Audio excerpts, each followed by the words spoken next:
Olá, seja muito bem-vindo ao Em Pauta, que hoje tenho o prazer de receber a psicóloga doutora Deise Carvalho, o professor Eduardo Macedo e a jornalista Mirna Tonos. Você que nos acompanha já usa a internet, claro, mas é com frequência? Esse uso é dependente, você depende desse recurso? Hoje vamos tratar no Em Pauta sobre como ele pode nos prejudicar. Afinal de contas, um mal do século XXI já é o uso com grande frequência das redes sociais e também da internet, que pode causar uma série de danos. Nós vamos saber a opinião dos nossos convidados e vamos tratar também de números que apontam, inclusive, já tem aqui em mãos, que a estimativa é de que 10% dos brasileiros enfrentem problemas em função do uso muito frequente das redes sociais, da internet como um todo. Eu queria começar perguntando para a psicóloga doutora Deise Carvalho se isso de fato pode prejudicar no convívio social e em outras relações do ser humano. Qualquer coisa que você use de forma abusiva, que traga essa dificuldade na relação pessoal, na relação social, na relação financeira, ela é prejudicial. Então, se eu coloco a internet ou qualquer rede social como prioridade na minha vida, isso me acarreta outros danos emocionais que não são adequados.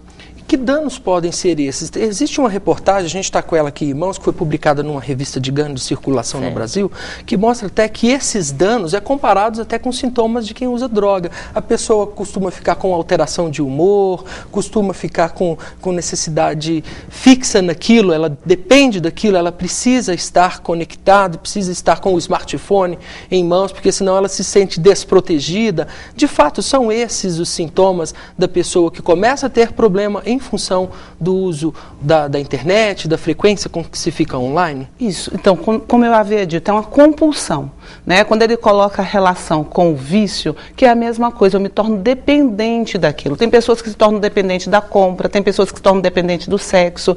E hoje, com essa relação com a internet, existe um número grande de pessoas que têm se tornado dependentes da internet, onde elas não precisam ter uma relação tete a tete, como nós estamos tendo, né? É uma relação virtual, onde ela controla, onde ela acredita que ela não vai ser deixada de lado. Então, onde ela coloca, ela cria um perfil do qual ela se sente mais à vontade vivendo sobre ele. Ela cria um mundo fantasioso e do qual ela se sente feliz. Então, essa dependência de viver nesse mundo virtual é do qual a gente trabalha num trabalho psicológico, muitas vezes junto com o psiquiátrico, porque tem a ver com ansiedade, tem a ver com processo depressivo, às vezes você pode causar fobia social. Então, um fator vai relacionando com vários outros. Isso que a doutora Deise Carvalho está nos expondo é cada vez mais frequente porque os meios, os mecanismos de se ficar online, de se acessar as redes sociais, estão cada vez mais presentes. Eu tenho um dado interessante em mãos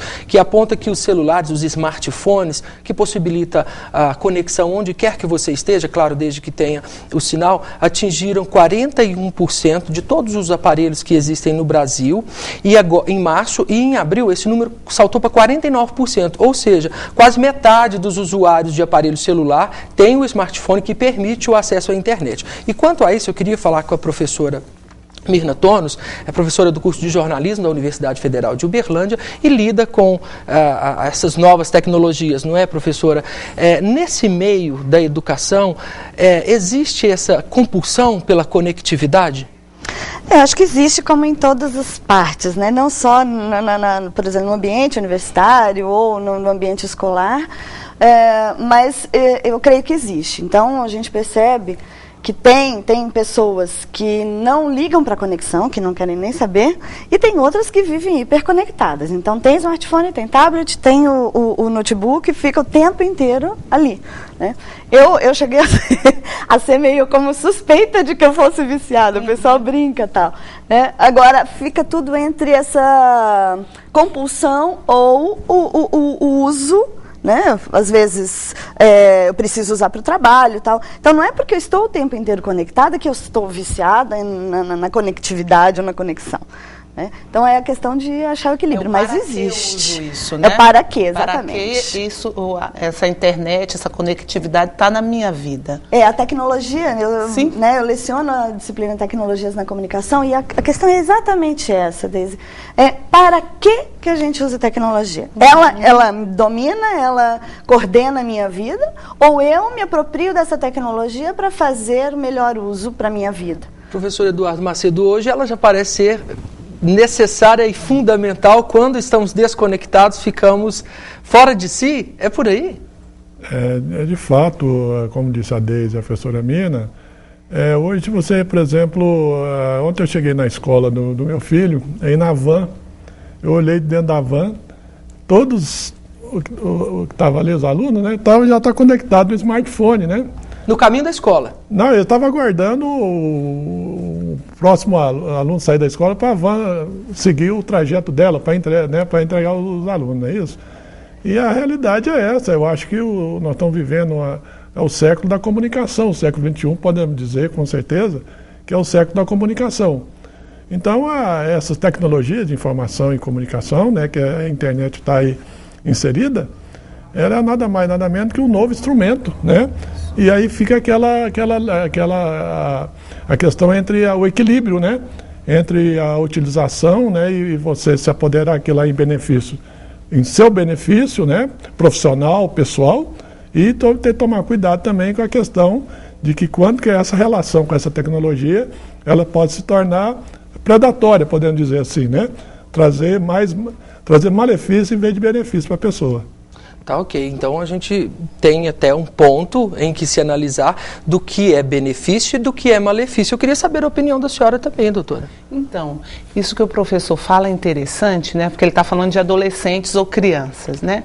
Que às vezes os pais perguntam, quanto tempo? E aí eu sempre respondo para eles assim, como que é a vida do teu filho? Quais são as outras atividades que essa criança tem ou esse adolescente? Porque muitas vezes eles estão online se relacionando com os outros amigos.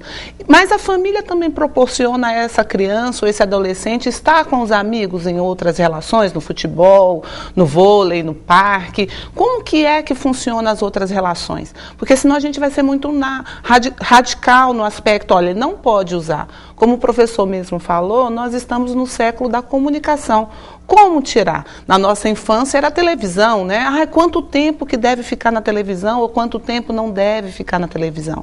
Então, assim, a família ela precisa analisar como que está a qualidade de vida dessa criança. Se ela fica só o tempo todo só jogando, não se relacionando, tendo relações apenas virtuais, isso não é saudável, tanto para a criança, quanto para o adolescente, quanto para o adulto. Então, o que é saudável? Eu poder utilizar os meios tecnológicos, mas eu também tenho uma vida social presente, onde eu possa me relacionar com a pessoa no real, não apenas no virtual. Então, o equilíbrio ele não tem uma receita igual a receita de bolo, que a gente possa dizer assim, são 2 horas, 3 horas, 4 horas. Isso depende da relação da família, isso depende de como essa pessoa se dá. Tem profissões, né, professora, que exigem que essa pessoa esteja conectada. Doutora Deise, nasce aí a necessidade dos pais também estarem conectados e acompanhar essa tecnologia, né? Porque o Em Pauta vai para um breve intervalo, mas você não pode deixar de acompanhar no próximo bloco, porque nós vamos tratar sobre como os pais devem acompanhar a tecnologia para saber educar os seus filhos e saber até que ponto o meio online é maléfico ou benéfico para esta evolução. Fique aí, 1 minuto só.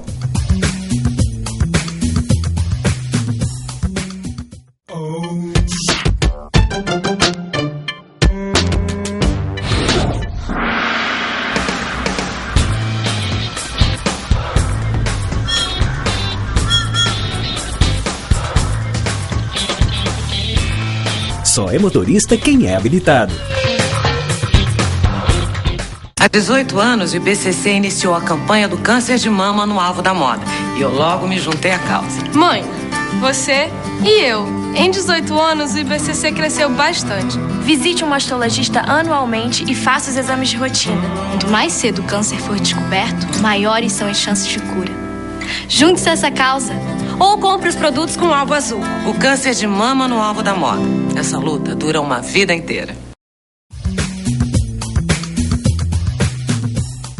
O Em Pauta está de volta, hoje recebendo a psicóloga doutora Deise Carvalho, também o professor Eduardo Macedo e a professora de jornalismo Mirna Tonos. No último bloco nós tratávamos sobre como educar os filhos para as novas tecnologias, especialmente a internet. E falávamos, Mirna, que é importante sim fiscalizar e ver o que o filho está acessando, porque esta rede social ela só mudou o canal, as relações continuam sendo as mesmas. Sim, eu não diria fiscalizar, mas sim participar. Compreendo. Né? Então, por exemplo, eu sei que meu filho, adolescente, tem perfil na mídia social. Então, eu acompanho, eu participo, eu chego a postar coisas para ele. Durante a semana, eu fico afastada do meu filho. O meio de eu falar com ele mais fácil é pelas mídias sociais. Eu vejo algo interessante, eu passo para ele. Então, a gente conversa, participar. Eu acho que é muito mais do que a gente vigiar, né? Porque essa vigilância, assim, nós não damos conta de tudo. Eu acho que a Deise tem mais até subsídios para falar sobre isso. Mas eu acho que é participar. Então, se eu sei que meu filho tem perfil em determinada mídia social, vou lá. Se eu ouço meu filho, às vezes ele está vendo algum vídeo, eu vou lá, eu vejo o vídeo que ele está vendo, né? Eu assisto junto com ele, eu comento o vídeo. É interação. É interação. Porque ele não fica isolado, não é só ele naquele mundinho mergulhado na tela, absorvendo e lidando com aquilo tudo sozinho. Então eu posso, olha, esse vídeo não é legal, né? Afinal, a rede oferece uma infinidade de possibilidades. Milhões, né, incontáveis possibilidades. Então, se eu consigo participar, eu posso contribuir para fornecendo conteúdos mais interessantes para ele, inclusive. Compreendo. Não só a escola, por exemplo. A escola também poderia participar dessa forma. E acho que é importante, assim, só completando a professora, que nós pais saibamos que nós não somos onipotentes, porque tem uma questão de acreditar que a gente vai conseguir proteger os filhos absolutamente de tudo. Então nós não somos onipotentes, onipresentes, oniscientes, né? Isso é Deus. Então a gente tem algumas limitações, tem limitações inclusive de geração. As crianças menores, elas pegam os smartphones ou a internet, elas têm uma relação muito mais próxima do que a gente. Então acho que é importante a gente também, como adulto, entender as nossas limitações. Às vezes pedir para os filhos, me ensina isso, como que isso funciona? De que maneira que você trabalha com isso? Porque é um outro olhar, uma fala de aproximação. Então, nós adultos temos que fazer um movimento de aproximação também. Não de retirar a criança ou adolescente, basicamente, daquilo que se propõe a ele, porque é algo da geração dele, né, professora? Professor Eduardo Macedo, o senhor acredita que os pais de hoje estão acompanhando estas novas tecnologias, assim como essas crianças do século XXI já conseguem acompanhar? Eu falo da experiência pessoal. Eu, para ser sincero, a rede social, eu era, assim, me considerava um analfabeto. E eu tive que entrar por causa dos meus filhos, né? E meus filhos, até eles já faziam parte da rede social e eles começaram a cobrar de mim, né, que a minha participação na rede social também. E uma coisa que eu acho importante é a relação também, a relação pai e filho hoje é uma relação diferente que eu tive com meus pais, por exemplo, né? Então, a professora Mirna falou da questão da participação, né? Eu falo da coparticipação, da corresponsabilidade, não é isso? Que o pai pode falar, olha, eu não ter essa relação, né? Que antigamente a relação hierárquica, né? Isso não existe hoje mais entre pai e filho. Assim, muitas vezes você solicita ao filho, né? Olha, me ensina a fazer isso, igual a Deise falou, por exemplo, né? Quer dizer, não é, a relação pai e filho, ela se transformou também, né? Então, eu acredito sim que as redes sociais, no caso da internet, ela favorece a aproximação, porque essa questão do tempo e espaço com a internet, com as tecnologias de informação e comunicação, tempo e espaço são categorias que também têm que ser ressignificadas. Né? Eu estar próximo de outra pessoa? Eu posso estar, né, numa conferência, né, no ambiente corporativo, eu posso estar eu estou próximo dessa pessoa. Então, muitas vezes, essa questão do tempo e espaço, as pessoas não têm noção que modifica totalmente. Então, por exemplo, a escola hoje, eu preciso estar dentro de uma sala de aula para aprender, para ter ensinamento, né, necessariamente. Então, a questão é a seguinte, o presencial, E o virtual, quer dizer, nem tanto presencial, nem tanto virtual. Tem que se haver um equilíbrio nessas duas partes também. Professor, talvez seja um momento também dos pais terem a interação com os filhos e trazer o que eles têm para ensinar, porque os filhos também acompanham mais essas tecnologias e tem a possibilidade, por exemplo, de quando haver uma interação pai-filho, que ela seja registrada e que o pai solicite ao filho que poste ou que ensine, e ele, meu filho, me mostra como é essa ferramenta, porque afinal de contas, se houver essa interação, o pai vai estar até acompanhando mais de perto que rede o filho está acessando, qual é o conteúdo que está ali diante dele, não é mesmo? Mas eu vejo assim, um aspecto eu vejo com preocupação. Por exemplo, meu filho, eu tive que contratar um profissional para trabalhar, por exemplo, a questão da máquina, do hardware. O que é computador, qual é o sistema operacional, como utiliza, por exemplo, um editor eletrônico, uma planilha eletrônica, e utilizar a rede social, como é que ele se mantém a privacidade dele, como é que ele mantém, não se torne tão vulnerável. Infelizmente, eu vejo que o sistema educacional ele está um pouco alheio a essa situação. Tanto que as escolas não têm em seu currículo hoje, o que eu estou podendo dizer é a alfabetização digital.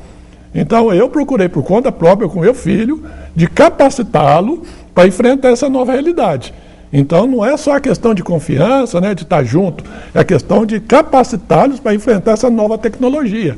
E o sistema educacional, por ser, via de regra, um pouco lento, um pouco conservador, ele está pecando nessa parte, eu acredito. Você está entendendo? Então, isso é um aspecto que está em aberto. E aí é igual, por exemplo, aprender a dirigir.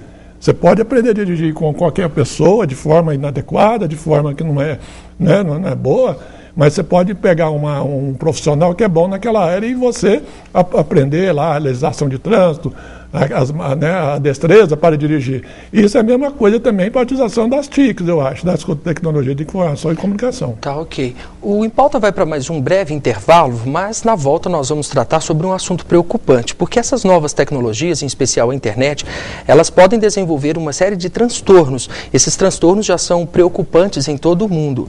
Existe uma sigla em inglês para tratar sobre ele que se chama Internet Addiction Disorder. Essa sigla em inglês é para distúrbio de dependência em internet. Nós vamos saber como isso afeta as pessoas e, é claro, saber a opinião dos nossos convidados. A gente volta em instantes.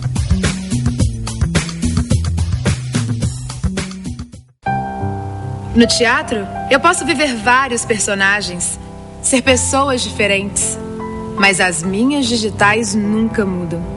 Por isso, na hora de votar, ninguém pode se passar por mim. O recadastramento biométrico começou em várias cidades do país. É a Justiça Eleitoral tornando as eleições ainda mais seguras. Verifique se na sua cidade está acontecendo a biometria. Informe-se no site tse.jus.br. TSE, Justiça Eleitoral. Classificada como a profissão do futuro, o bacharel em ciência da computação é um profissional com competência no desenvolvimento de softwares e em diversas áreas da tecnologia da informação, atendendo adequadamente o mercado de trabalho. Atual, dinâmico e competente. Venha você também construir o futuro da computação. O Em Pauta está de volta e agora vamos falar sobre a compulsão pelo uso do aparelho celular, pelo uso das redes sociais, pela necessidade de se estar conectado. Doutora Deise, isso causa uma série de prejuízos, afinal a interação quando se está com as pessoas tem que ser ali no pessoal e deixar o aparelho um pouco mais de lado. Só que nem para todo mundo é tão fácil estar aqui na relação pessoal. Então, quando a gente coloca essa coisa da internet, essa pessoa ela já tem uma predisposição, ela já tem uma dificuldade na relação. Então, assim, a internet é um instrumento pelo qual ela utiliza como defesa. Então, é importante que a gente perceba. A gente, às vezes, dá um toque a um amigo, a um conhecido, fala assim, você não acha que você está demais? Nós estamos aqui perto e você está aí se relacionando com alguém que está lá do outro lado do mundo. Então, como que essa pessoa lida com isso aqui que é importante? Doutora, isso não causa um outro sentimento? Porque em diversas situações a gente já ouviu pessoas citarem que quando você fiscaliza o outro, fala, ei, você não está conectado meio que demais, parece que a pessoa ela nunca tem essa mesma percepção que o outro. Para ela, o tempo de conexão dela tá normal, às vezes até insuficiente para aquela pessoa que tem esse hábito frequente. Aí depende da qualidade do vínculo que eu tenho com aquela pessoa. Se é um amigo meu, eu não estou falando como o pai dele dando uma bronca. Então assim, tá me incomodando. O tempo que a gente está junto, você não está comigo. Se é um namorado ou uma namorada, eu também digo da mesma forma. Eu não digo que, olha, você tem que parar porque isso faz mal para você. E se eu estou numa relação onde eu pareço ser maior do que o outro menor do que eu. Então é uma relação onde eu digo para o outro aquilo que me incomoda. Se o outro vai fazer de outra maneira, ele é adulto.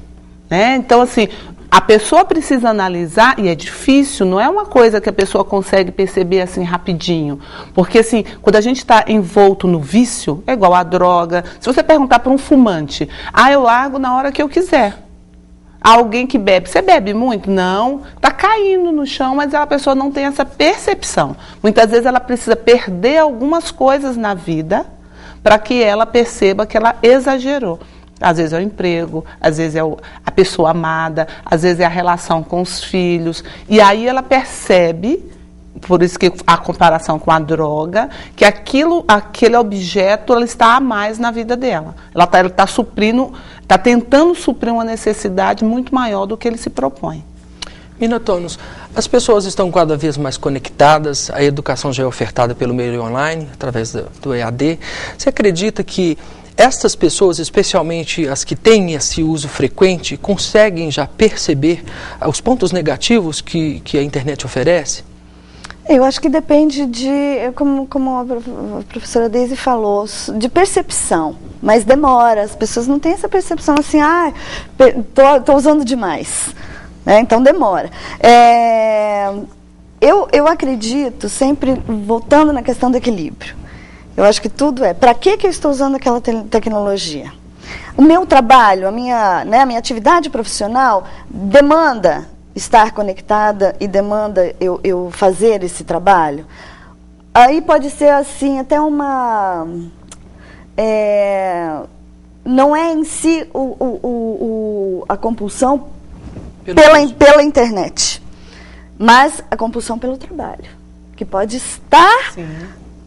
Sendo, eu sei, né, nesse sentido, eu passei um pouco por isso. Compulsão pelo trabalho, eu sou meio workaholic, né, e canalizei pela internet isso. Então ficava evidente para as outras pessoas que eu estava viciada em internet. Por isso que eu comentei anteriormente. Parecia que o vício era a internet, não era.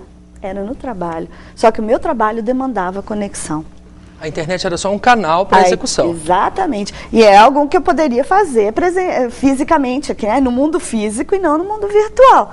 Como demandava a conexão e demandava o uso da internet, então eu canalizava para lá. Mas é um processo, eu passei por esse processo de perceber. Cheguei a perguntar à pessoa, por que você publica tanto, por que você posta tanto? Agora...